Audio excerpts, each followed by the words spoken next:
back, especially considering he's missing his flash for the next few minutes. He is. He has got the Ghost to potentially get out of danger from it, but you can see the problem that Rise faces, especially versus the Syndra. A reminder that this was a pick that Uber took willingly, knowing that the lane was probably going to be pretty rough. Syndra does very well versus these mid-range mages because she can use that scatter to keep them at distance. Yeah, but here comes Lady Artemis. That was a high-level flash from Zoid. No disrespect there, understanding that the Xinjiang wants to get in and involved and getting on out of there.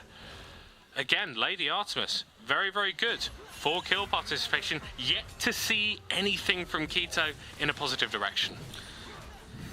Keto been very active in terms of trying to take away those camps and try to facilitate a lead on the Graves. I think that is absolutely needed. As you move into that mid to late game, the Graves, again, we talk about access, can struggle being a really, really short range, not even marksman, but almost bruiser, especially going for this hubris rush as well. Kind of reliant here on finding a little bit of gold, a little bit of agency, and a few kill participation early on. Yeah, absolutely. Well, putting the shotgun in shotgun composition, I think, with this lethality build, because even though we aren't seeing himself and Zoid really get to a great position, doesn't really matter. Both those champions, the Syndra and the Graves, do disturbing amounts of damage, even if you're even.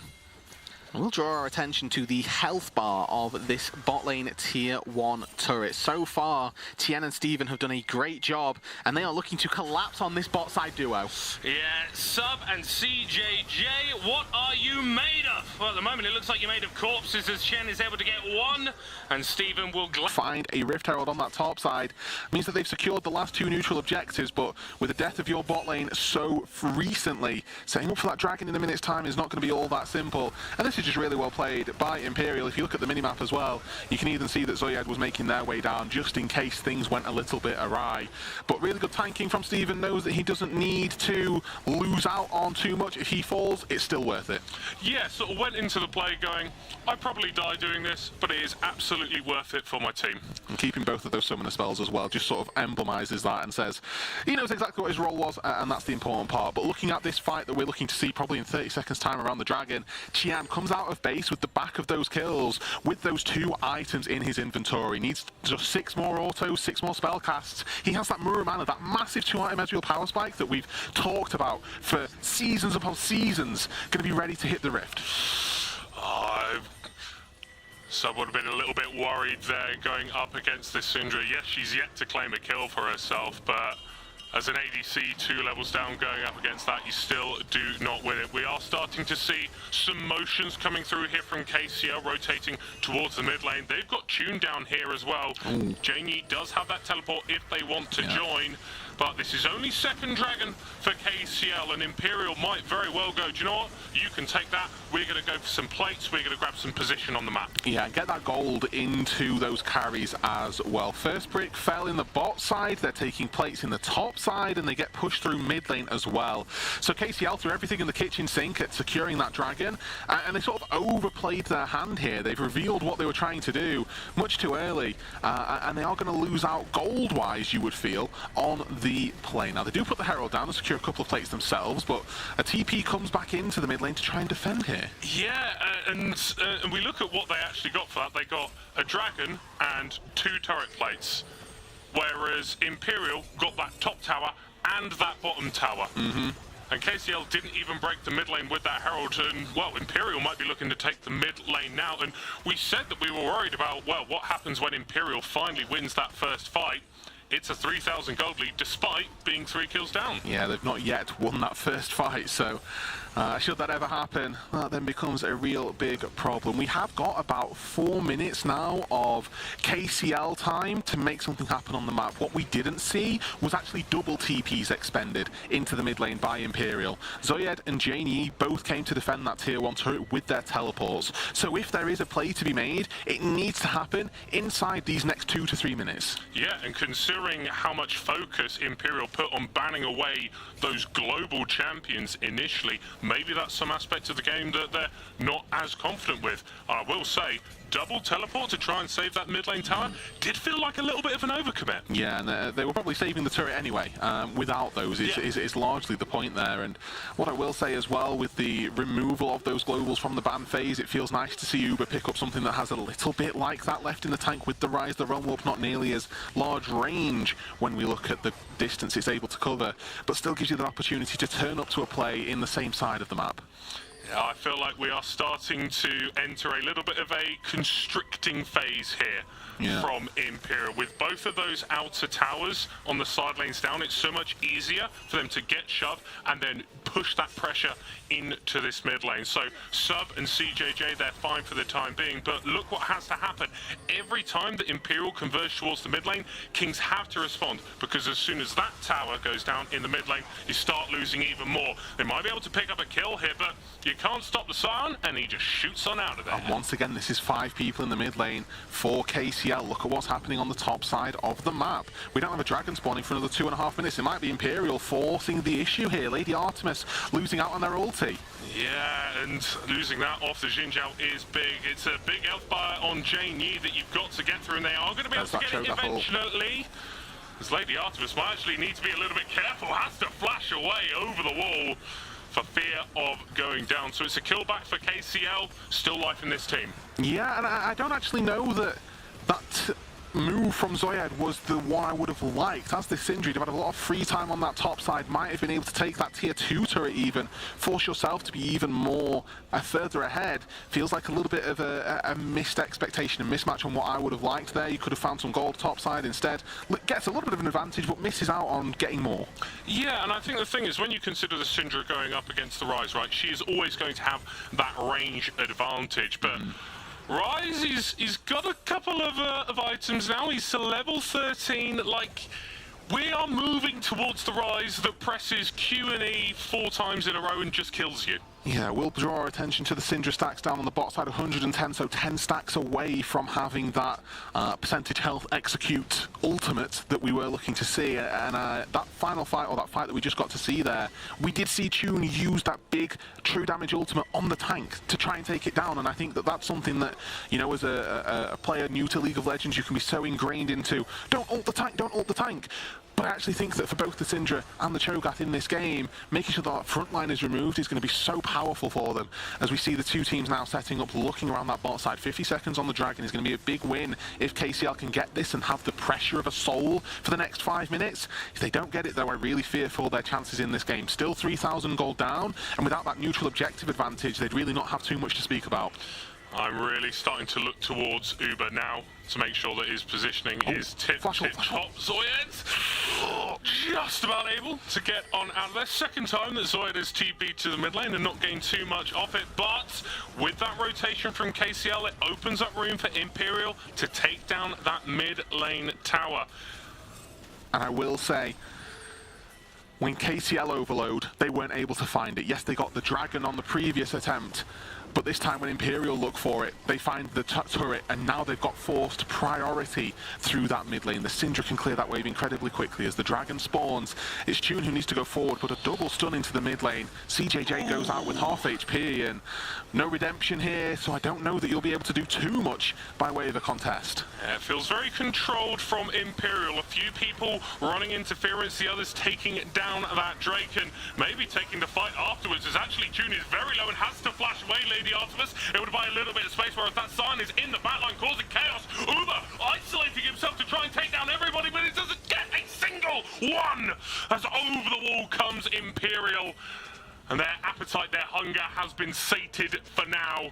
Bellies full of Dragon and 3 dead members of Kings. And this is what we were talking about. Look at Jane Yi in this fight. Just walks up as the Scion, plays as that front line. Actually, it's Stephen who does a large part of it, but when the fight gets split, when the damage is starting to be done, we put all of the damage into the Scion, and he's still half HP, whereas on the flip side of things, the Rise, not able to withstand 4 members. Hold on. Imperial have recognised that everyone in Kings is dead, and so they can just go for the Baron, trying to deny access from the Cho'Gath. As here comes the Genox, it's a shutdown. Keto is dead, and that will signal the secession of the Baron. It was a nice look, Imperial, but you can't get too greedy. Yeah, they went a little bit too close there. Tune with the TP was able to come in and stop that, and actually it's KCL now. There were pings toward mid lane, there were pings toward the Baron. They're going to head towards the big purple worm. This could be their chance to get back into the game. We have got no TP on Zoid. He isn't going to be able to join this fight particularly quickly, but we've got the Hex Gates coming through.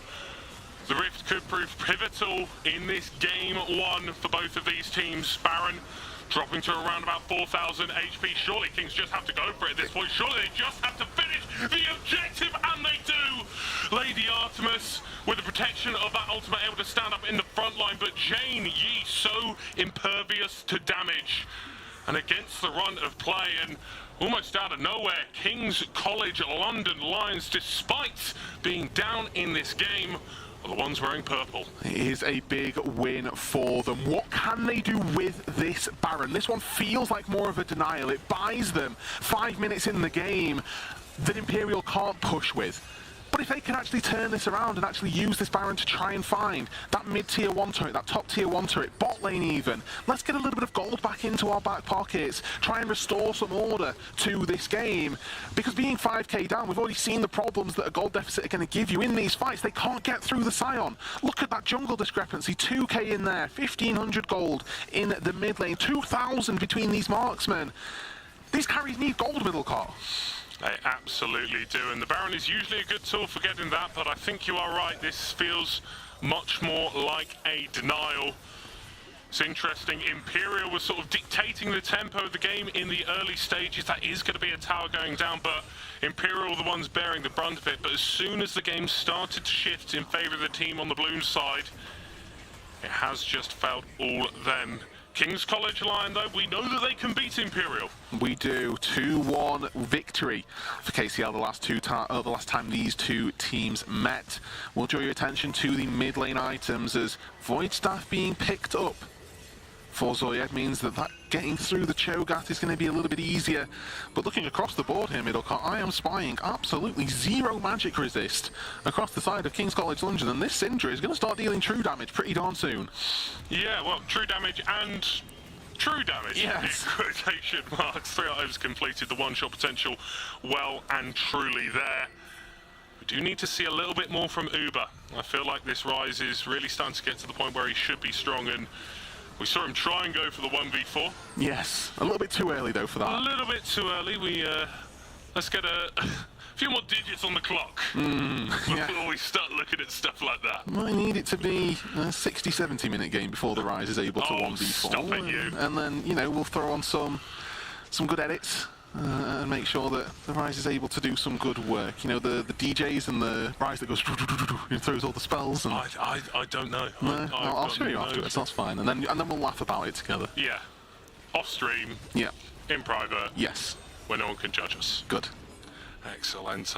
We've got a dragon spawning in just over 30 seconds or just under 40, depending on how you're feeling. And I'm not going to lie to you, Rude, I don't feel like KCL have got any business getting anywhere near that. Yeah, what did they do with that Baron then? Let's take stock. Well, they got a mid-tier 1 turret. The tier 1s in top and bot still stand, and that means that the map state for KCL is quite difficult to play out. They can't move into this jungle without any real, I'd say, aggression from Imperial. As you can see, Tune TP's in, has that big TP shield. Yeah, and are they going to be able to do anything with it as the rest of their team is a little bit further away? They're standing up strong, Artemis buying some time as well, but Imperial's damage dealers haven't really been focused as that is a big knock up, and here we go! A double kill for Keto! Ooh. And this is reminding me very much of the last time these two teams had a fight. Started off a little bit tenacious, a little bit trepidatious, but it ends with Imperial standing tall. Dragon going to be secured here for Imperial. They'll even work their way into that bot lane, try and find some gold as well, but I'll just draw your attention to how easy it is for the damage to be done. Janie stands in the front line, takes a lot of damage from everybody, and then even turns around and is able to dish out that DPS right on back. Zoyed is doing so much work in these fights, just consistently chaining 2-man spells onto that front line and making sure that KCL have got no way into that fight. And whilst we're in that replay, the Dragon falls, the tower falls, Imperial there on Soul Point, and yeah, let's just just get another one. But this is what we were talking about for Kings. It's so difficult for them to burn through that front line and for them to get their damage onto the people it needs to be landing on. Imperial, they had some slip-ups early on, but it really feels like they've taken this game by the scruff of the neck, and that's exactly what you want to do first battle in the series. Yeah, Keto falling twice in the early game on the Graves as a little bit aggressive in their invades. Look at it now, almost a flame horizon over Lady Artemis, who we credited in the early stages of the game for trying to do something to get the lanes ahead. I think the issue becomes, though, those lanes were never going to be in the position to carry the game. Looking at the state of this Scion, 0, 1, and 7. Even ahead in gold, even ahead in CS over their counterpart on that top side as well. As Tune now, maybe the person who's a little bit under fire, but again, this Cho'Gath not going to be too easy to take down. Yeah, it's not exactly Blade of the Ruin King Graves, is it? No, not quite. Yeah, let's not ever see that. But do have a fair bit of armor pen on him, actually, and that's going to be helping, cutting through the plated steel caps, the dead man's, just those little bits of armor that can so often prove the difference between living and dying. 10,000 gold to the good for Imperial now. They are running this game. They are running game 1, and we've got to remember, Rude Dude, best of 3. Yeah. So win this, and you're on match point straight away. And that will feel good for Imperial with a 10k gold lead. You'd like to think that they can close this one out. 4 items deep on their marksman with the Syndra recalling, or just recalled. Not too close to finishing that death capture. Needs a little bit more gold in their back pocket before they can do that. And with the Baron spawning on the map right now, you'd like to think that that is going to be the next neutral that these teams fight for. KCL can do their best to wrestle back control and honestly hope that Imperial make another blunder like they did just 5 minutes ago. Yeah, well, really, blunders is all you can rely on if you are King's College London Lions as it stands. The Jhin not really in a position to cut through this Scion, and the Rise just hasn't ever found an angle. Even on side lanes, it feels like Uber has always been a couple of minutes late. Actualizer is now picked up for the Rise, so if there was ever a time that he was going to be able to do some work, you would expect it to be now. We've got those tier items stacked, we've got that 3rd item picked on up, and it's time to party now as Uber. The issue is that he's sitting, you know, full item down on his counterpart, and unfortunately that's the story for a lot of the King's College London Lions members.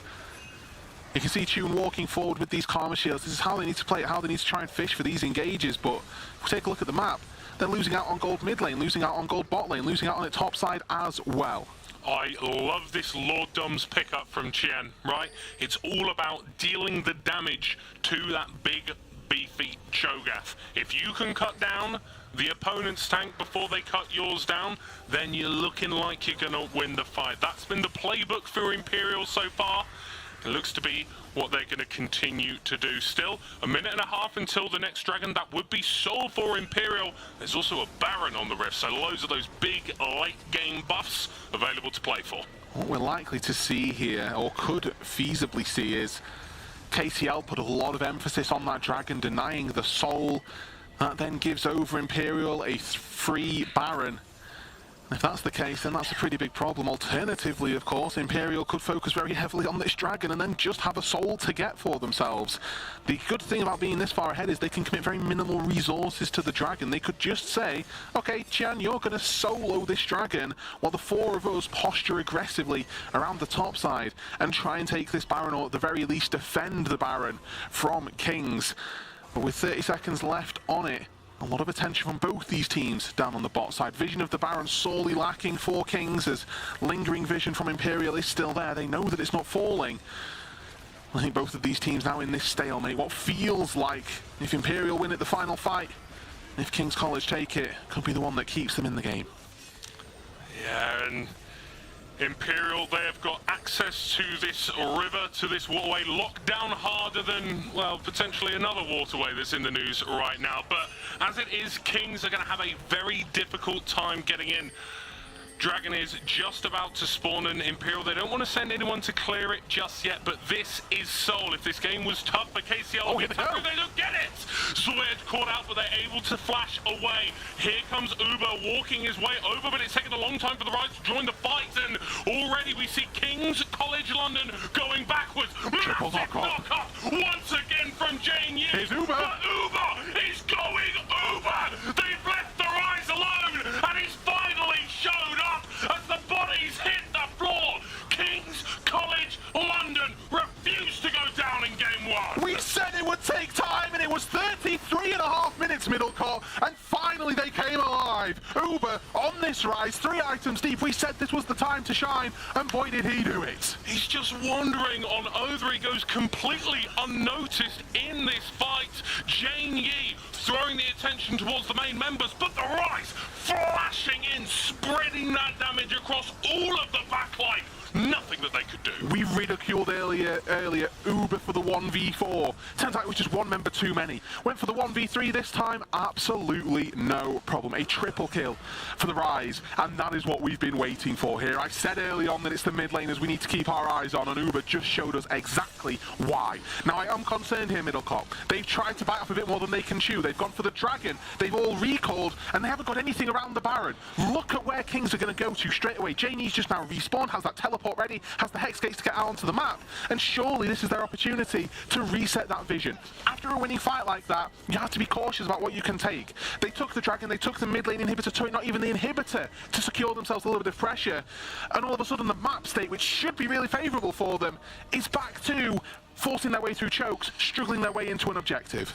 And the thing is, even though that fight was incredible for King's College, they are still in a deficit, crucially picking up that Dragon. So the next one is Seoul, no matter who picks it up, and it doesn't look like Imperial have managed to secure too much control around the Baron. So that person we were talking about, Uber, who went massive in that final team fight, Rabadon's Blighting Jewel, now going to deal even more damage. After all of those shutdowns as well that he picked up, has got so much gold, and now it's Kings who are forcing their way through that mid lane. We've got Janie with Teleport, who's walking their way up to the top side, but June TP'd in, using that big HP shield just to zone them away. That's the inhibitor down. And did you think that it would be King's College claiming the first inhibitor of this series? It was looking dire for them, It was still looking dire. They're roam walking, they are looking for this Baron, and again, Imperial, they just don't seem to be in a position to respond. It's completely on vision, but with this Rise actualized, there's a lot of damage coming out of him. We'll see whether or not it's enough. In goes the Scion. Oh my word, you're trying to buy time, JD, but what for? What for? A little bit of disruption on the backline, but the rest of your team isn't there. KCL, they stole away a Baron earlier, and we said that's a denial, that's a delay. This Baron, though, has very different ramifications. And how crazy is that to say? 36 minutes in, they're down 6k gold. But they think that they can push using this Baron, which is exactly the case. 5 letters. CLGEU. A deep cut here for the league that is ran for university students who do not know that CLG had an EU team. Oh, no. They probably don't know that they had an NA1 either. Ooh, that's making me feel very, very old. But what a treat that we've got in the first game of this series. I have been a little bit worried that ICL were just going to walk all over this, but King's College Lions showing they're made of sterner stuff and not anything to fight for at the moment. Still 2.5 minutes before that Dragon spawns, but if one person oversteps, make mistakes, it's so punishable nearly 40 minutes in. So when they're so far down in gold, this is their opportunity to reclaim it, to use that Baron, right? We're seeing now Tune do a good job, moves down to that bot side, picks up a turret, but this top lane I'm looking at with no minions in it whatsoever, and no champions either. We need to see that be pushed. Let's get that tier 1 turret in the top lane. Let's get a tier 2. Start trying to be using this objective. We've got 4 members in the mid lane when the inhibitor's already down. The way that we're using the map right now, not completely sold by KCL, and the way that they're using this Baron, not something that I'm particularly keen on. They've now reset, they've now walked out to the top lane and seem to have their ducks in a row. Yeah, I'm going to be real with you though, like, I don't care what KCL do and how good they're doing stuff as long as the Q and the E key on Uber's keyboard is working alright, because yeah, we are really at a crazy point in terms of the damage coming out for that champion. Is going towards that top lane, like you said, getting a little bit of a push on, still a fair bit of time before he's needed at any objectives. No TP for him. 90 seconds out of that Dragon does mean that at some stage relatively soon he's going to need to make that way down, and I'd like to think as well that that Blighting Duel is going to be completed, Void Staff Crippling, whatever it is. So really, you're running on a very, very short amount of time here. I think he's greedy for it. I think he's greedy for it. I think that's why he's staying. It's not a good time to still be top at this point, but if you're coming into that final fight with the fully completed Void Staff, then you are going to be a very, very happy Rise. ICL, they're the ones able to establish their priority at the moment, but KCL, they've got some damage. My question is, how replicatable was that fight that KCL found? How easy is it for Uber to flash into a 1v3? Now that Imperial know that's the problem, previously they'd been playing front to back, and it's about how easily can Uber get that backline access. He's got Realm Mob, he's got Ghost, he's got Flash, all of these big ticket spells are ready to go. But if he can't do that, if he can't find Zoyed, if he can't find Qian, that's a problem. Kings walking down the mid lane, still got the benefit of those super minions walking through, but I don't think Qian really minds all that much. Push generated in the bot lane from Janie, so it's going to take a little bit of time for them to move over. Or they could look for a flank, or KCL could just go immediately. Zoid having to flash away. June jumping on top of Jin. The backline is exposed. Here comes Sion, the pain train, being laid down onto KCL, but the damage is traded back. Uber drops, and finally Imperial can take control of this fight. Sub so fast trying to run around, but he has got to get on out of there. 4 left on Imperial at the end. KCL with only 2 members standing. And this is a big fight once again. It's Imperial that come away with the win. A lot of damage put into that front line, but it's Janie who finds immediate access to that back line. Look how much CC Uber receives. Eats so much damage and just turns around, casts 2 spells, half HPs everybody on Imperial. If you can get a second rotation through, you're killing everybody in that fight. I think fortunately the fact that they were able to take down Zoyed means, okay, they did enough to make sure that the game doesn't end. The problem is that they lost the soul. And that is a mistake that is never gonna go away until a Nexus falls. Hextech is gonna be empowering the attacks of Imperial as they make their way forward. You talked about earlier on, it's not Blade of the Ruin King Graves, it is Blade of the Ruin King Ezreal. With that Lord Dominic's regard, we were talking about how easy it is to cut through that front line.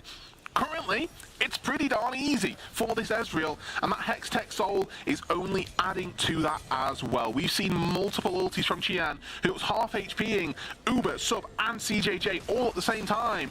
So these True Shot Barrage is something that we can sometimes dismiss as being quite menial, quite nonchalant in its aggression usage-wise, is now actually going to be something that's very important to look at. Yeah, the nonchalant giant damage banana. God, that just makes it even worse. Do you reckon that Imperial have recognised there's a Baron spawning in 40 seconds? Well, I think so. There's a lot of attention being put into that topside jungle, and it's not yet been mirrored by KCL. Yeah, load of vision being established. KCL seem to be happy to take the mid lane route into the river, but this becomes very dangerous for Tune to check. Like, yeah, he's a big Cho'Gath, yeah, he's level 20. But still, it's so hard for him to actually stand strong. Janie a little bit isolated, a fair bit of damage being dealt out to them, but CJJ has to flash away. The curtain call opening up, it's a more measured fight here from Kings. And it seems to be going relatively well as Imperial are just being forced away. War of attrition looks good here for KCL. That Karma actually giving a lot of shielding to the team so that they don't take the upfront damage. Importantly, poking down Qian doesn't really matter. He's got that Blade of the Ruin King, so the Vamp Scepter is there, the lifesteal is there, and KCL, a big call here to start this Baron. They've taken 2 so far. It's a get-in, get-out type situation. I think you might just need to get on out of here, but this just places the Baron into the waiting arms of Keto. Lady Artemis can't get the smite. Stolen away by Imperial, and they look to steal away any hope that Kings had in this first game. A valiant effort from all 5 members of King's College London Lions, but Imperial showing their quality and are gonna push themselves to match point. Game 1 for Imperial. That top lane wave is looking all too prepped, all too primed, and KCL unfortunately by just a little bit more off than they can chew. That Baron a little bit overzealous, a little bit too much to handle for them. And Imperial here, charge down, Baron in their back pockets, Nexus turrets in their sights. Well, it was a little bit more difficult than maybe Imperial would have thought, but game one goes their favour. Now on match point, you see them hyping up the crowd there. That's what you absolutely love to see. What a barn burner do for game one. Absolutely. We have been treated, spoiled, and everything in between there, with Kings giving a really valiant sort of comeback attempt there. I think sort of 23 minutes in, I was looking at this 5k gold lead.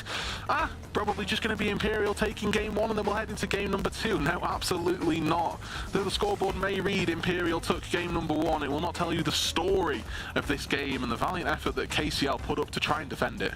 Yeah, and I think that if you look towards the KCL side, there's obviously going to be a little bit of frustration there with how so many of those early plays were going in their favour, but they were never able to translate it into something meaningful. And then once Imperial starts to peel away, it does feel like it becomes a little bit inevitable, but some big plays from Uber to come up, to stand up, to do the damage. But it all started here with him getting first blood and us thinking that Imperial were kind of losing their heads a bit. I mean, and in fairness, kind of were through the early stages of the game. They were mismanaging our expectations, I think, as we see a couple of these early fights definitely being very favourable for them. But when we looked at their ability to farm up, to keep getting gold despite these adversities that they were facing, that's obviously the thing that kept them in this game. You can see Zoyed here falling again in that mid lane. First time for him this game, but obviously we got to see Uber really start to take over, and you mentioned it in the game. Actually, you needed to see more from him. Immediately summoned him almost, and then a massive fight around the mid lane took it and made this game what it was, which was absolutely incredible to watch. Yeah, I wouldn't mind to have a couple more like this. Me either. You know? And obviously, when we are looking forward to the remaining games of this series, be that one, be that two, are there any champions that you've seen from this first game that you're thinking, nip that in the bud, that's a little bit too dangerous? Honestly, nothing in particular for me stood out as an overwhelming problem. I think you just need to draft better around that Scion in particular, right? Like, I saw that as B1, and I'm thinking, okay, now's your opportunity to lock in some tank shred. They locked in Jhin, and I went, that's not good. And then they locked in Cho'Gath, and I went, that's still not good. And then, you know, the Rise did well a little bit later on, but it wasn't really able to get through that Scion until the very late stages of that game where, yes, you know, congratulations. So you managed to take down Jane Yi. However, outside of that, the rest of the fight didn't go well. Yeah, it did not. So hopefully for the King's College fans, they're going to be able to pull it back in game two. And if you're an Imperial fanboy, you're looking for a clean 2-0 sweep to claim the NSC Grand Finals. Hey, production, we're going to break now. Bye-bye.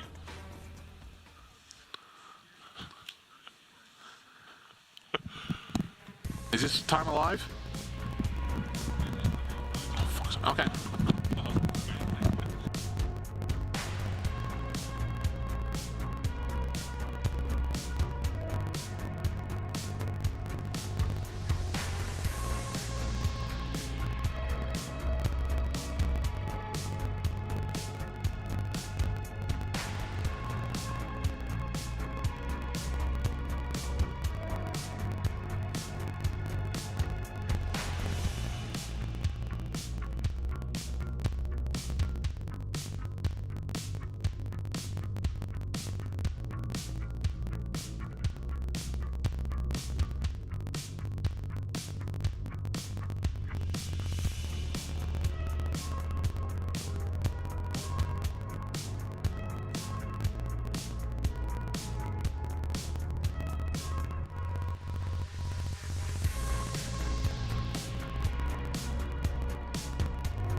Mobile phones. All right there, everybody. Welcome back to the NSC Spring Grand Finals for 2026. Yeah. That's the year that it is today. We saw an absolute performance, I think, from both of our teams in Game 1. King's College London showing spirit, showing fight, showing pride, but also showing a little bit too much of their nexus to Imperial, who were able to come away Game 1 victors. Yeah, they showed, unfortunately, an inability to recognise Sion's strengths. That being that he doesn't particularly take damage unless you draft around that, and unfortunately, that wasn't something that King's College London were particularly good at doing. Now, this is my Hail Mary cope for all of you KCL fans out there. You can't win a series 2-1 like they did last time these two teams played without losing a game. True. So this is all a part of the script here for KCL. They're just repeating history. Yeah, and I think from a narrative perspective, right, if we're telling the story of a game, always more interesting to lose Game 1 and then come back and sweep through than drop Game 2 and then just sort of have to pick up the pieces in the last game of the series. Absolutely, which would mean that if KCL win this game and then Imperial win Game 3, it's embarrassing for them. So there's already the morale win for KCL there after they didn't win the Stand in the Line challenge. So they're trying to find the other wins that they can get off of the Rift, you know? Yeah, I'm not too familiar with TikTok, you know, I'm getting a bit old, but I don't remember the Stand in Line challenge being a thing. No, that was from the beginning of the show where they walked out and then I told you I was getting old, I don't remember things. No, that's true. That is fair. Oh, I only know Arcane and KDA. That's chill. If those are the two pieces of the Riot Cinematic Universe that you've gone and adopted, I think you've done very well. I think you've chose quite a good couple of options. It annoys me how good Arcane is. Yeah. It really doesn't frustrate me, but it's just like, how is an anime based on League of Legends actually good? And not just good, like very good. Award-winning. Better than like My Family good. That's a deep cut. That is a deep cut. I'm really showing my age today. Yeah, you are. My family has not been on. My mum's in the audience. She'll love that. She will. She'll love that. She'll go, oh, My Family. Oh, yeah, it's classic. That's a great showing. God, well, the target audience is people that are currently at university. Yeah. So I feel like Peep Show is evergreen. Like we can always reference Peep Show. Did you buy the turkey? I thought you did. I'm not going to carry on with that. It gets quite rude, doesn't it? Yeah, there's quite a few expletives that we probably shouldn't include. No, I'll tell you what, like I'll put a broom handle in the door and you oh, we're watching the replay. Okay. Well, this is VOD review. Oh, this is high level. I don't know if we should be able to see this right now. I think it's good that we can. Yeah. And then it's just the jungle. No, this is mid. Okay, so it's the bot laners that are VOD reviewing this. Yeah. Or the top and jungle. Not to see which side they're on. Also assuming that they've sat in the correct order, but, you know. Well, the Stand in the Line challenge proved quite Imperial difficult. passed that, and it's Imperial who are VOD reviewing, so that's good. So that they're all. So you reckon that there's transferable skills there between the Stand in the Line challenge and the Sit in the Line challenge? I do think so. I would like to think if they stand in the line as 5 people, they would then sit in that same line. I will ask them. We'll get Curtis, very important question to be asked. Yeah. Did you all sit in the correct seats? Did you sit in the correct seats? This is the journalism that people are after, okay? Well, in the modern era. Well, no more Dom Sacco, you know? So this is what we have to do. Yeah? We have to just to ask the hard-hitting questions ourselves. Yeah, or, hear me out, we can type them into Chat GPT and then pretend to have asked them. True. You know? I love journalism, which isn't actually journalism. It's just a bunch of AI chatbots talking to each other, coming up with things that don't mean anything. Good. I'm sorry, I'm watching the practice tool Ambessa game that was going on, and it looked like one person was coaching the other person on how to play Ambessa, and then the other one just went... It's not the time for that. It's not the time for that, okay? If Ambessa gets locked in next game, I know exactly why. Goodness, that's bad. Do you know what? It's one of the... And I think this is going to say a lot about me, because I can genuinely say this is one of the worst experiences of my life. But this is?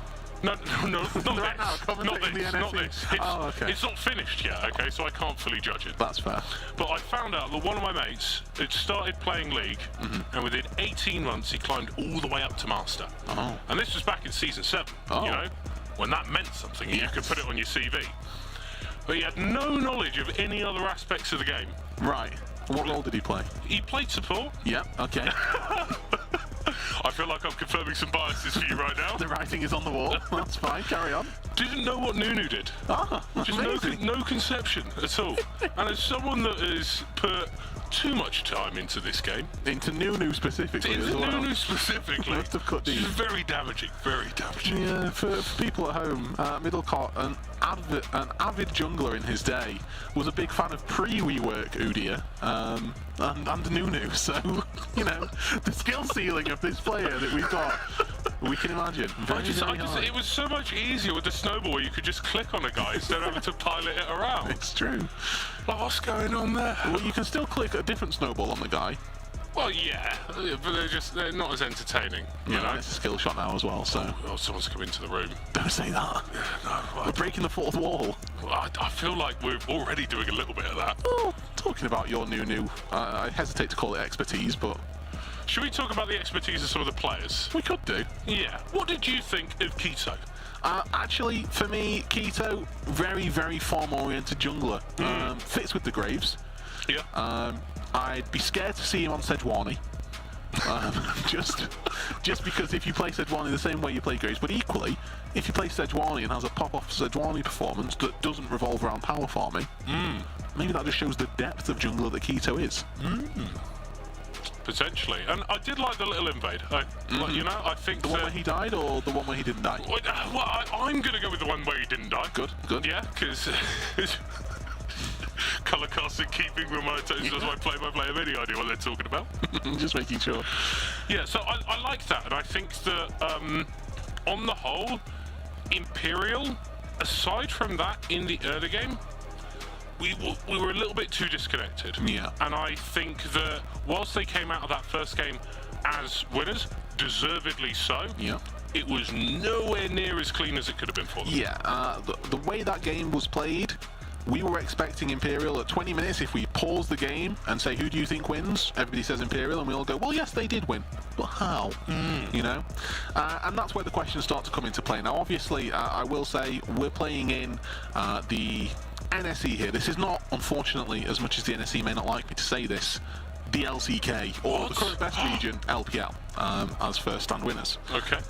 Not showing any biases whatsoever.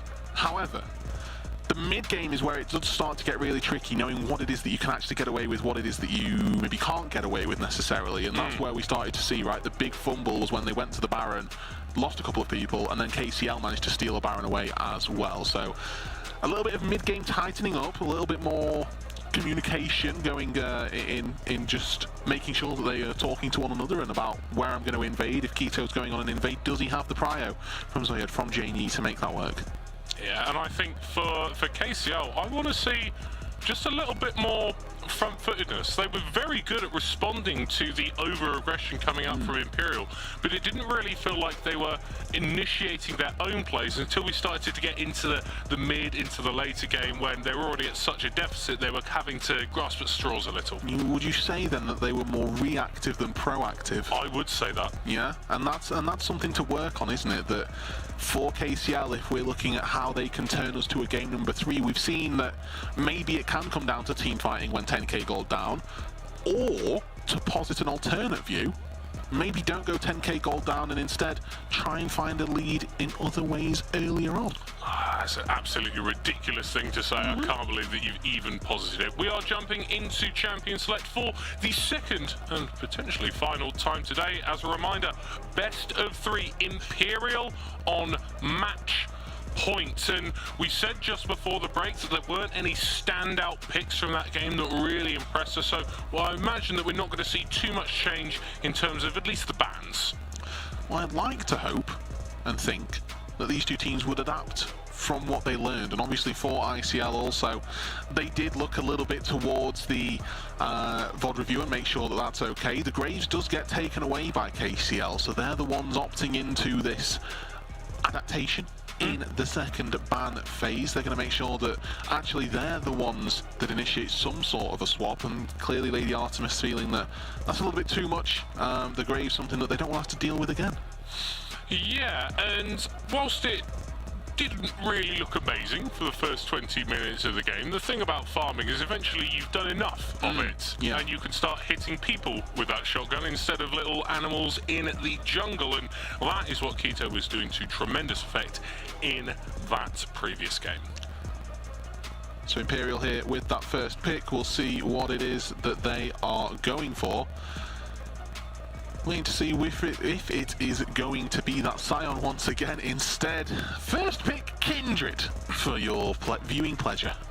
The Trizzy alarm is going. Oh, yes, call out to one of our favourite UK junglers. Yes, the Kindred is a bold thing to throw down as the first pick in any sort of draft. Not only are you picking up a champion that is quite niche within the role that they operate in, not many of these marksman junglers, but it's also saying to your team, we're not going to have any engage coming out of there, we're not going to have any tank coming out of there, so you're limiting what you can do in the draft. And I think it's quite interesting from KCL, they're running back the Karma, but this time with the Jin Zhao, maybe not feeling that the Jin was quite impactful enough to lock it in super early.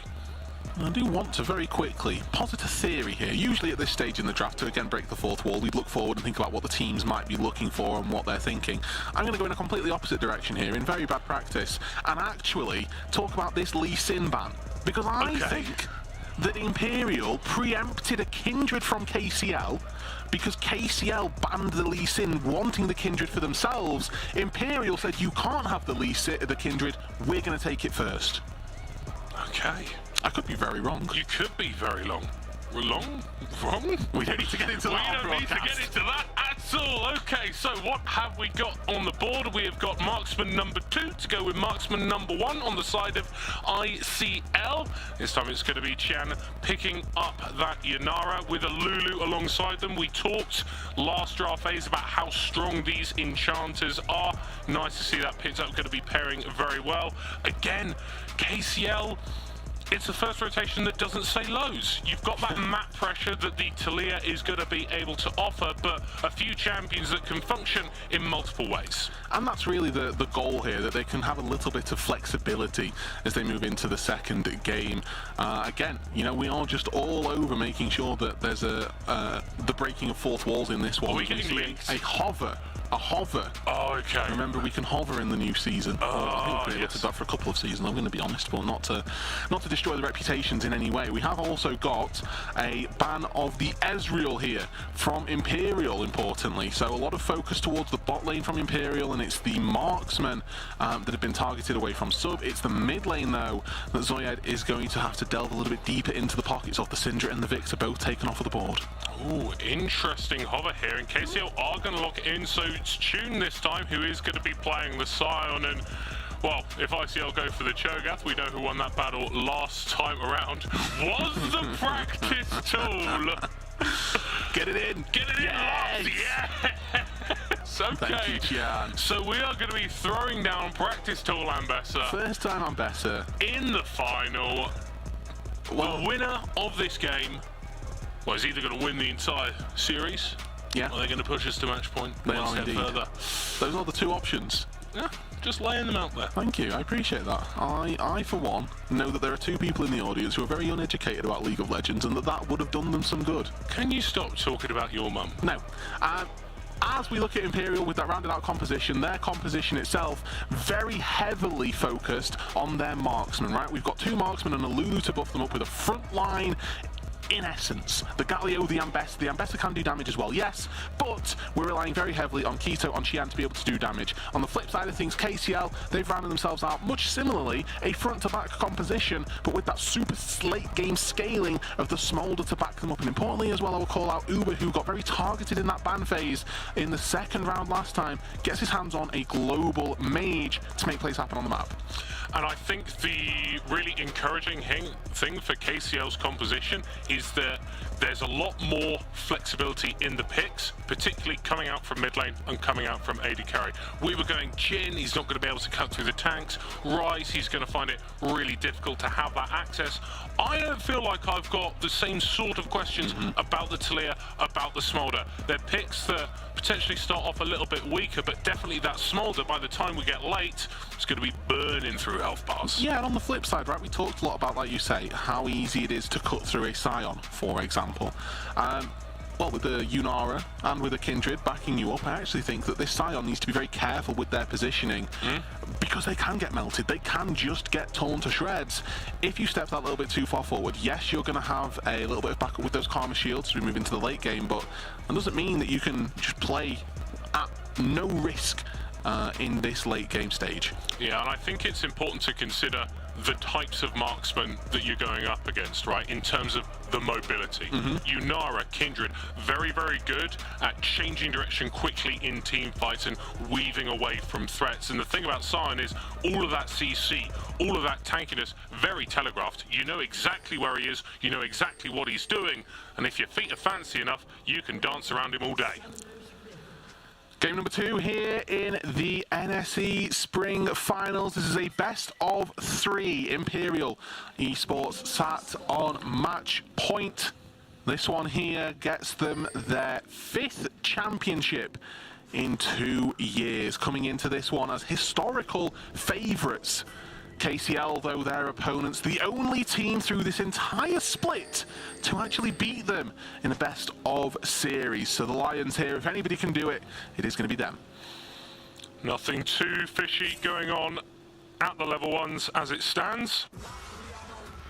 No jungle invades, no burn flashes, no stolen red buffs. So a little bit of a calmer shot at things, and we'll see how this impacts Lady Artemis, because they really weren't able to assert themselves as much as they would like to in the hyper early stages. Maybe they've got a bit more freedom. You can see already early on this health being traded as a resource that you talked about. Yeah, Shan going really hard onto sub here, and this is something that we have been seeing a bit more in recent seasons, is burning these summoner spells to generate advantages in the early game, and I love this pathing from Keto. I spy a jungler in my bot side jungle. Now, they're going to look to dive, sub, and CJJ. No combat summoner spells. You've got a Kindred, you've got 3 ranged people here. This should be doable. I would like it even if Steven just died to kill the Smolder under the turret again. Yeah, it doesn't look like that's the play they're going to be going for, just using that level 1 to generate a bit more pressure in this lane. But because Keto was never spotted, Lady Artemis is going to cross towards their bottom side. They're going to be able to pick up those puppies all right, but anything else is off the table. Yeah, there was an early ward placed as well in the entrance to the jungle on the top of that banana on the bot side jungle. Not one for the bottom, so walking through the tri-brush here was fair game for Keto, and he's managed to successfully secure 2 of the enemy camps. Lady Artemis once again going to go into this second stage of the early game with a little bit less CS than you would usually expect. Yes, indeed, and speaking about CS, we are seeing some pretty impressive stuff here from Practice Tool and Bessa. Hong coming in for Imperial, substituted in, doing quite nicely versus the Scion so far. Yeah, I mean, perfect CS, I think, off of those first few waves. Always missed 6 CS. Could be one, could be the other. Went back to base, picked up a call, and teleported back out to the top side. So, tend towards making sure that you've actually done that perfectly. I'll draw attention to our bot side here as we are seeing some good trades for ICL, and KCL are losing out on that, but the jungler is here. Yeah, the flash forward immediately from CJJ. They're trying to go back onto sub to take him down, but it's not going to happen. First blood, once again, going in favor of KCL, and this time they're not going to lose anybody in the bottom lane. 2 early kills, but we've seen this before. What did KCL do with it? We need to see if they can do more with this. Now Lady Artemis jumps into Keto. Yeah, got a little bit of support here from Uber and CJJ, but it's not going to turn into anything more. Hong now going for a bit of a proxy farm, and this is what you can do on the Ambassador, especially when you've just seen that the bottom side river is where the action is coming from KCL. Good proxy here from the Ambassador in this instant, and maybe able to find a plate, find a little bit of a recall again, a freebie if possible. Zoyad getting the lion's share of the shove in the mid lane, which is not something that you typically expect to see from a Galio, but because he's got this identity as sort of a magic damage tank, he kind of can just stand in the way. Uber having to recall, doesn't have that teleport. They're already down a bit of CS. They're going to lose a few more. Yeah, this is a really good performance so far from Practice Tool Ambassador, and maybe it's due to the coaching that we got to see. You know, we saw a little bit of behind the scenes, one of the players leaning over the shoulder going, yeah, the Q does this thing, the W does that thing, and you know, you're hoping that with any case that coaching has gone well. Yeah. Do you reckon it was that Torok bloke? Do you reckon he's done anything? He's, you know, he's jungler, isn't he? Yeah. Ambassador was a jungler. I've often heard Torok described as a value lost coach. Really, have you? Yeah, there's some coaches, they add value. He takes it away. Yeah. Well, if you've heard that, then that's great. It's a good thing you know Tarek, isn't it? Yeah, otherwise this would sound like really mean. Just random flame on a coach for no reason. ICL, though, they're the ones taking this dragon. Going to be nice and easy for Keto here. Push prior going to be established down on that bot side, and we'd like to see them finding that once again. Early dragon going to be taken away here.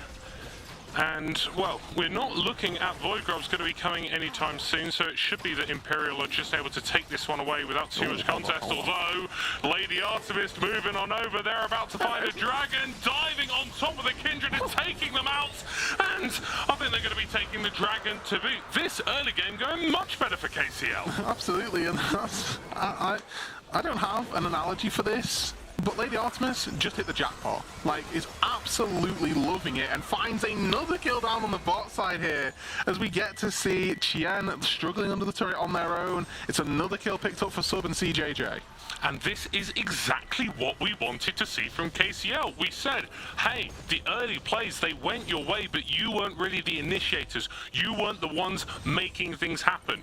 Once again, we're coming out to this early game, Lady Artemis with 4 kill participation, but they've also got a CS lead. Yeah, and that's what we didn't see in game number 1. We had this... well, we had Keto, yeah, losing out on a little bit of gold, but he was going for invades, trying to find that CS advantage, and doing so despite falling. This time round, Lady Artemis walks up, oh, a dragon's being taken by a low HP Kindred. It's my lucky day. It's Nico syndrome all over again, but actually real.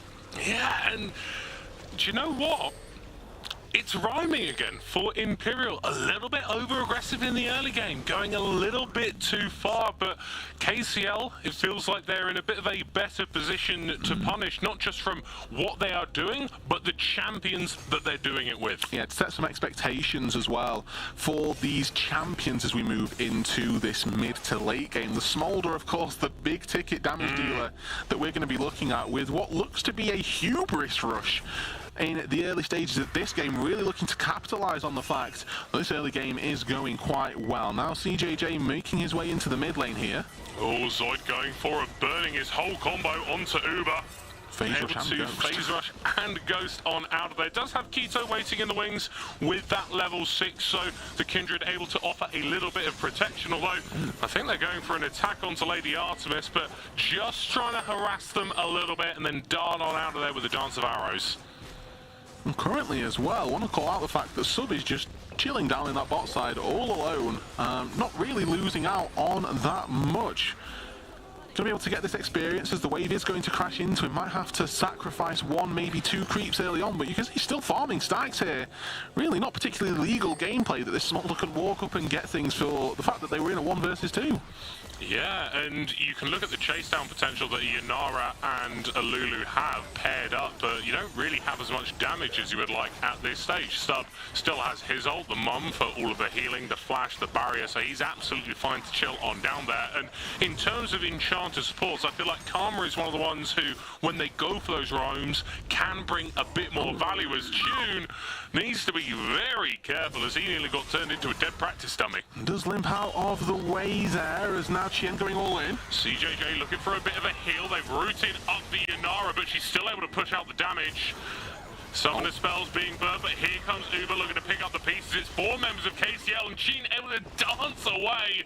Steven is going to go down, but that could have gone a lot worse for Imperial. I think that's pretty good here for Imperial, given what was committed by Kings. That's a roam from Talia, flash from Artemis as well.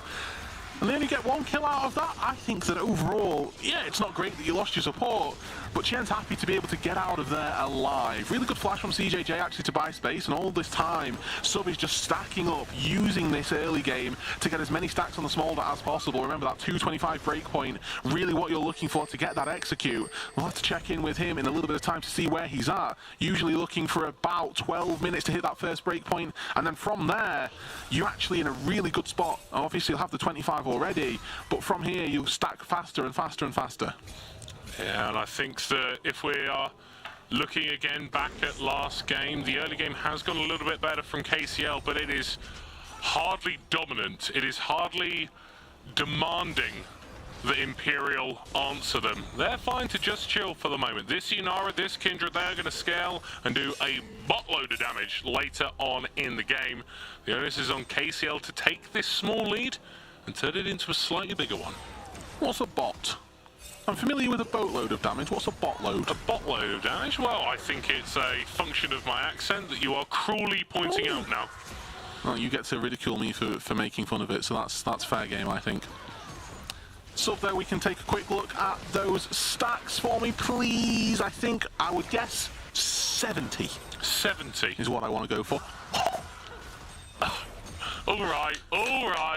Well, it's 73 now. It's 73 now. All right, no, okay. That was pretty good. No, that was relatively all right. You're very good at counting. I'm quite impressive, actually, in that case. Yeah, very nice stuff. Lady Artemis, not aware that they are on a ward at the moment. Maybe they are. Although with Quito moving over, do need to be a little bit careful. Is that Sundered Sky completed for the Jinzhou? So in terms of the brawling, very strong point for the champion at the moment. Quito does have the support from the rest of their team, though. In the bot lane of Chien and Steven have had the first move, so whilst it was KCL getting the first dragon, they may not get the second. Try on ulti through mid lane. Here we go. Here we go. Interrupted by the Galio, so not as powerful as it could have been, and actually June is just getting turned on, not able to get the knockoff, and that San is just dead. KCL, though, going forward, using that passive to try and get something more, but no one is going down on ICL. Lady Artemis taken up for so long, but they can only last for so long. Hong with the kill, and it's 2 for Imperial. As soon as it's all 5 members on one screen, Imperial just seem to have that edge. And unfortunately for KCL, the fight starts on really bad footing. They don't have their tank for the entire time. Tune goes in, gets isolated, and gets taken down. KCL, they're able to do so much damage. They were up-timing for a large portion of that fight, but currently they haven't hit those crucial breakpoints. No first item for Sub, no stacks yet for the Smolder, no first item for Uber either, and we take a look at that gold lead at the top of our screens, and actually it's Imperial, 3 kills down, 600 gold up. Yeah, and KCL, this must have felt so frustrating, this fight, because you go in and there's the Kindred ult, there's the Galio ult, there's all these knockups, you can't get to who you need to get to. In the meantime, Lady Artemis just ends up going down. KCL, though, off the reset, are able to get back to the dragon. So this is quite nice for them to build for themselves. A couple of dragons to the good. Even if they lose all of them for the rest of the game, that's still a lot of time they bought themselves. It is absolutely right, and we've seen them be able to play up against these souls before. They are not shy. They won't hesitate away from a fight. Looking at those gold leads at the bottom of your screens, it's actually looking Chien with a little bit of an advantage over Sub, despite those early ganks down into the bot lane. We take a look at that top side, and that's where the real heavy hitter is so far. Practice tool Ambessa, 1600 gold up over the counterpart. That is pretty much the entirety of the gold lead. And the thing about Ambessa is we can look at Talia and Smolder and go, well, they're quite safe. Ambessa kind of just ignores that. Yeah, I fancy ulting them right now, and if you land it, then Hail Marys are going to work out for you. Lady Artemis forced out of their jungle here. It is going to be Quito walks in, secures another mark. I'm going to stack check in on Quito for me, please, just to see where they are at. 3. 4's the break point, okay? So at stack number 4, you get that extra range. You go from being Vayne range to being slightly better than Vayne range. Yeah, that's still not great though, slightly better than No, Vayne. it's not. You don't become massively long-ranged until sort of 10 stacks, Yeah. so... It's not quite Tristana passive. No, it's not. Can be better, though. Could be better. Couldn't be worse. Chen here with their first item of the Kraken Slayer picked up a little while ago. The Hubris as well for sub. Going for a bit more of a lethality and a bit more of a snowbally focus. Smolder build. Lady Artemis in the bot lane again. And is some going to die before they get there? Yes! Opening up with the damage.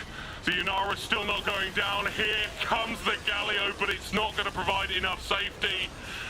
And maybe ICL have just invited more corpses to the party. A double kill for Lady Artemis. Still, though, KCL, 1,500 gold down out of nowhere, despite the positive play. Yeah, we are losing out on our AD carry early on into this play, which obviously doesn't feel great, but Lady Artemis here with a double on that Wind Becomes Lightning means that the entrance is really easy to use that Audacious Charge and take down Chien afterwards.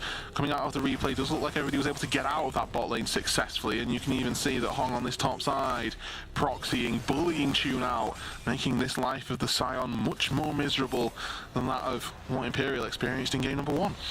Yeah, imagine having to go from playing Cho'Gath Scion to having to play Scion into Ambessa. It's just not a lot of fun. Keto looking to pick up the Rift Herald here. A few members actually of Imperial rotating towards the top side, and I think they're going to be pretty happy with how this early game has gone, especially considering that these carries of the Kindred and the Inara, they're hardly even online yet.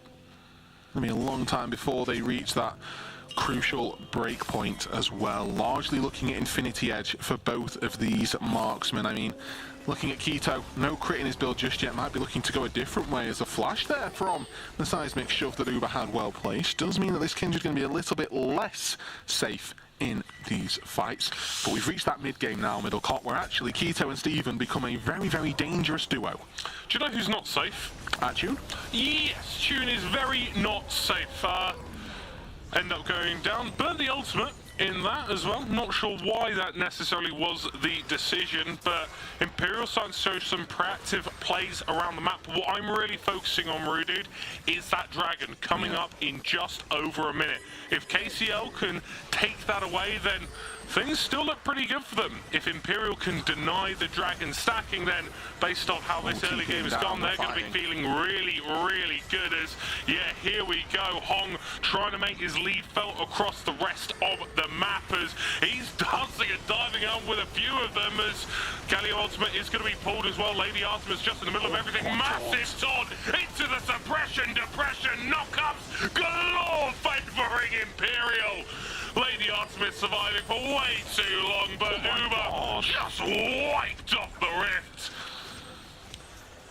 That's a pretty big Ambessa, to be honest. Those little lessons previous to the game clearly working out for Hong as he TPs into the fight, picks up a triple kill, and is going to continue this snowball. This is their entrance to the fight, and largely looks like they're going to be the ones that are focused and taken down, but you then get to see the power of the composition as the Galio starts to come in. It gets interrupted here by the tether, but the shield was really all that Hong needed. The Galio is in perfect position to cause a triple taunt. I will give credit to Uber for being able to get out of that taunt and try and do as much damage as possible, but unfortunately the Ambessa just too slippery, too easily able to kill the backline. And from here, as Tune TP's in, still got his TP shield ready to go, but team's already dead. And what I loved in all of that is Keto had summoned the Herald in the mid lane, so they were even able to get a little bit of damage on that mid lane tower. It really does seem that despite all of the shenanigans that go on early when it's the team fights, it's all about Imperial. Keto taking low at the beginning, able to take away the Drake as Lady Artemis can't kill the Kindred, and no one on KCL can kill Zoid. It's another kill coming out for Hong as they are absolutely relentless. Ulting onto the backline, and down they all go.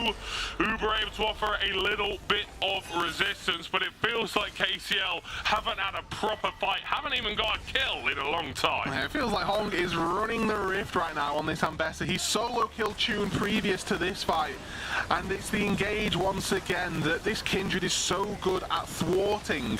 With the Lulu in your back pocket as well, there's too much safety that if you go diving on your own, you're not going to have enough to deal with that 1 versus 3 that is inevitably coming your way. Oh, CJJ, no way, that's a double kill? Uber also died whilst we were in the replay, and I don't know, Rudude, it's starting to seem pretty difficult for KCL to have their miracle mid-game comeback. The volleyball! Oh, that is tragic timing for Lady Artemis. Super for Steven, as Imperial are starting to make this look ugly. And this is why I always ban Lulu. Polymorph saves the life of Steven in this game, as we have got a turret that is living on just a single breadth of HP, but there are turrets around the rest of the map that are not so lucky. Tier 1 top, Tier 1 bot have already been felled, and it is Hong that is leading the charge in these team fights, but to give credit to Imperial, it is everybody else leading all of the charges across the rest of the map. Yeah, and it's looking a little bit more difficult for KCL. We said that Imperial wouldn't have been happy the nature of the win of that first game. A little bit too close, a little bit too difficult, but this has felt pretty easy over the last 10 minutes. And again, Imperial in NSC have a very good, not unblemished, but a very good record. 4 championships in the last 2 years. If they close out this game, they are adding a 5th. For KCL, the only team that beat them so far this year, this split, they're going to be looking to do it once again. Now, they fought back from a similar position in game number 1. They didn't win it, but they could have done. They need to try and channel that once again here, but I'm looking down, and you are as well, Middlecon. It's not going to be easy. No, we said that the Infinity Edge would be the breakpoint for the Yunara, and what's the item that we're seeing in Chin's inventory at the moment? It's that Infinity Edge. Oh, dearie, dearie me. But at least Sub was able to take away a little bit of turret plating and grab himself 80 gold. The Smolder hasn't felt bad by any stretch of the imagination. He's just not been able to get involved. Unfortunately, staring down at Ambessa, who working to way towards what is a death dance. It's going to be even harder to try and take that down. Keto hops over the back of the pit. I'm going to try and do this without being spotted on the scuttle. They are now shown, they are now on vision, but what can actually be done about this here?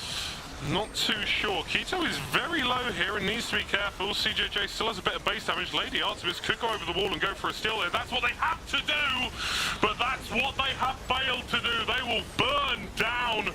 As Tribute very early on, his tune is on the other side of the wall, and Hong and Chin are just making it very unpleasant to play League of Legends against them. Uber trying to find a kill on Keto, but isn't going to be able to do it. And Tune chasing down the Kindred too, but just can't get there. So close, but oh so far for KCL Lions. Imperial have decided that Game 2 is theirs. Shades of Game 1 here with an early Baron that could have gone badly, but this time round, ICL close out on it. They secure the Baron, they don't lose anybody, Middlecott, and they're going to take down the Tier 2 turret as well. This looked so dicey for Imperial, but because they caught King's College off guard, they were just able to play it that little bit better. Hong once again into the backline, able to go for sub, able to take down CJJ, and Keto just surviving against Tune when there's absolutely no reason they should be able to. It's all about that mobility. The Scion's there with his big axe, wielding it up, taking about 10 years to slam it down.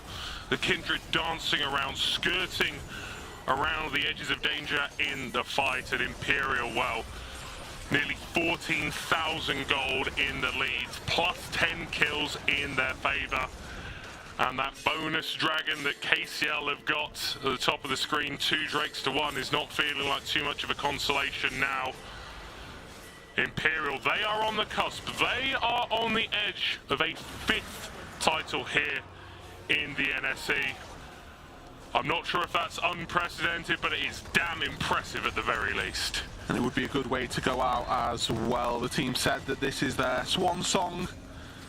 of a tournament, their final outing as far as a 5-man unit would be. If they are able to take home another title, it would be a glorious way to do it. They are on their road to it, Middlecott, and it's sunny outside. It looks like they're going to be able to make it without any real problems. And it just doesn't feel like there is anything that KCL can do. Another half-decent early game coming out from them, but not able to translate it into anything meaningful. Looking for a pick onto Hong, but it's going to get turned around. Doesn't care about the 2v3. And Tune with the ultimate just to try and get himself over, but they're bleeding from multiple places. And I respect the effort here. They have to go for these side lane plays, but the problem is Lulu speeds up so they can run to the side lanes really easily. Galio has an ultimate that means he can get to pretty much the entire map when you're playing, when KCL are so condensed in their base. And if they go for this massive fight, if they go for any of these plays in the side lane, it just becomes so difficult to answer and so difficult to actually execute on. But at this point, there is nothing left. The next play for KCL has to work. Because if it doesn't work, then they are falling at the final hurdle. A team that they have beaten, a team that they know they can beat. The saving grace here, the only chance is that Sub farming that wave did ding over to the execute stage. That one single late game bastion of solace is starting to come online. We've no Infinity Edge, we've got Hubris, and we've got a Spear of Shojin here to try and rattle off some of those spells much quicker, yes, but to actually do damage, maybe not. Hong getting a push on, and KCL trying to get on top of him. He's Incredibly played. just danced onto Lady Artemis, and they can barely lay a finger on the Ambassador. Such an investment, but they get nothing from it. Really small thing, but I do want to give credit to it. As he was getting CC'd there, channeled the ulti to become unstoppable, and also repositioned to the rest of the team here. Hong was caught out, was separated from the team. One click of that button changes the fight entirely. Dragon spawning in a couple of minutes, a Baron in minute 30. And for KCL, they know that they can't go anywhere near those objectives with any degree of proactivity. You've just got to react to the mistakes. You've just got to find that one person caught out, and maybe you can chain it into something more. But 4 items on Hong. This Ambessa, she can 1v5. And I don't even mean hyperbolically, I genuinely think that champion can just walk into all 5 of them and tear them apart. Lady Artemis gets dinged with a little bit of damage and has to flash away immediately. The game is not fun for KCL. The game is easy for Imperial. With the inhibitor turret down in the mid lane, it's only natural that Imperial are tending towards it. A rather free objective in an open setting, certainly something that can make their game that little bit easier, but I mean, when you're playing at a 16,000 gold lead just 27 minutes into the game, it feels like splitting hairs at this point to say that the inhibitor's down, all that it isn't. Really just a wait for those neutral objectives to come back up. It is giving time to Sub, it is giving time to Uber to get gold in their back pockets. With the Baron spawning in 20 seconds time, you have to imagine that Imperial here just seconds away from finding that big objective. We are going on to Hong. This has to work for KCL, as they've not actually dealt any damage to him. He dives into them. Here comes the Galio. Oh my word, Hong! This is ridiculous!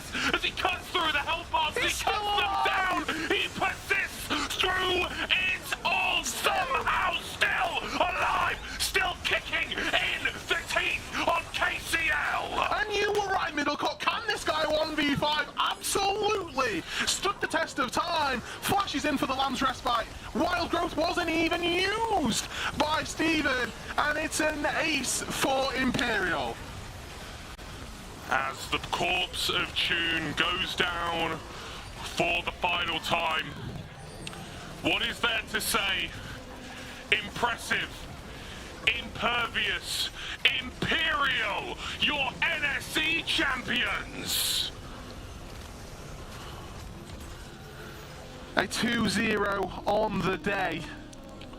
And in that second game, they made it look easy. Hong with a mammoth performance out of the top lane. Thumbs up to the crowd, thumbs up to the supporters that came to show their support. And a massive victory for Imperial. Once again here, your 5th time in 2 years, the NSE champions. Incredible stuff from them, and of course we need to give our commiserations, our consolations to KCL. They came here to play. Yeah. And even in that game too, they were trying. They were letting their looks in, but Imperial, it felt like they ramp up through the games, they ramped up through the series, and a 2-0 which wasn't really in any doubt.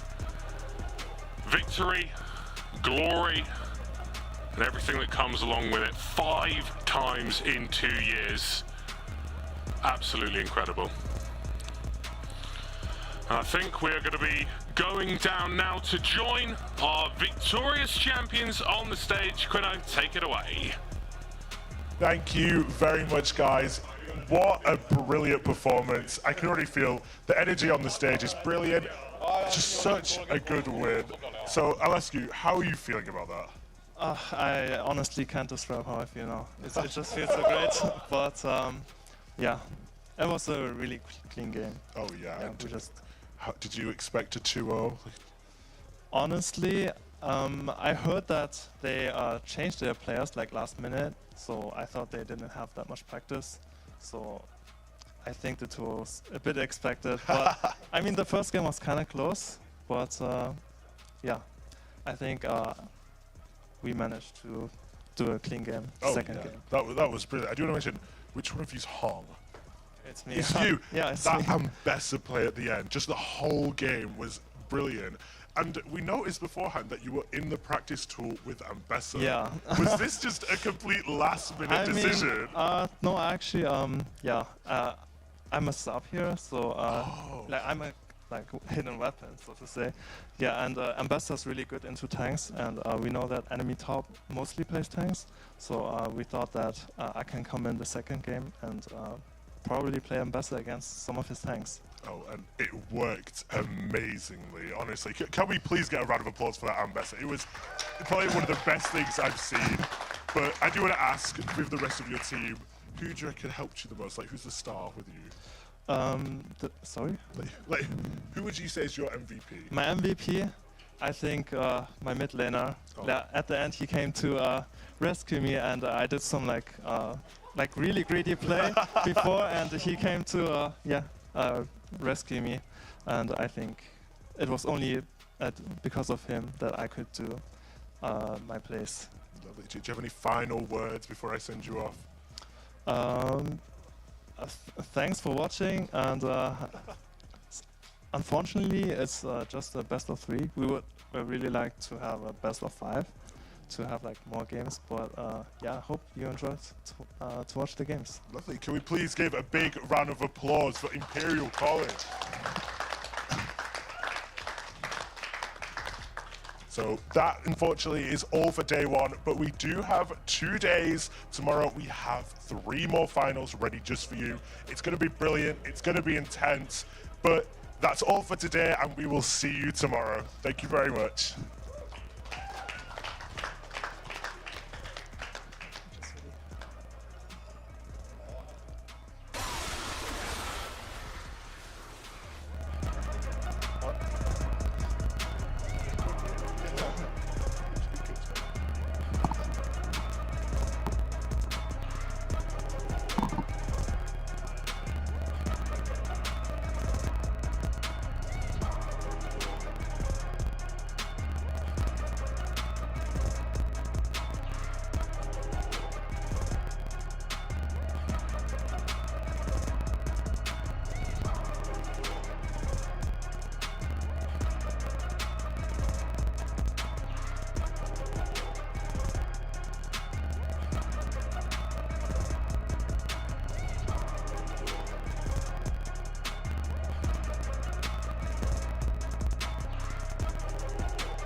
NTU, your employability is our #1 priority. Why? Because we're invested in your future and your career. Not just a great career, but a better, braver you. From the first days of your NTU journey to the years after graduation, we've got your back. We've built our degree courses on what employers expect to see. With 240 hours of hands-on experience, tackle real challenges with real organisations. Complete an internship or a year-long placement. Attend job fairs and networking events and show employers what you're worth. Enjoy one-to-one career coaching, 24/7 online support, exclusive access to part-time, placement and graduate level vacancies. If you're not in work or further study, up to 15 months after graduating will help kickstart your career. We provide personal coaching and training programs. In fact, we even offer a paid internship within the first year. That's a promise. And when we make a promise, we mean it.